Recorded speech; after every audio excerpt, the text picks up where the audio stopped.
If you want to create a widget stack on iPhone 17, then once you have the first widget added into the home screen, and then what you can do is go ahead and add another one. So we're gonna press and hold our finger on an empty space in order to go into the editing mode.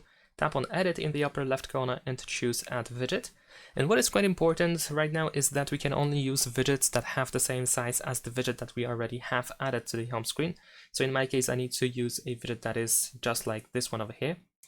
So in this case, we can just, for example, press and hold for a second and then start dragging another widget that we wish to add to the stack and just drop it on top of the widget that already is added to the home screen. And of course, we can go ahead and add another one.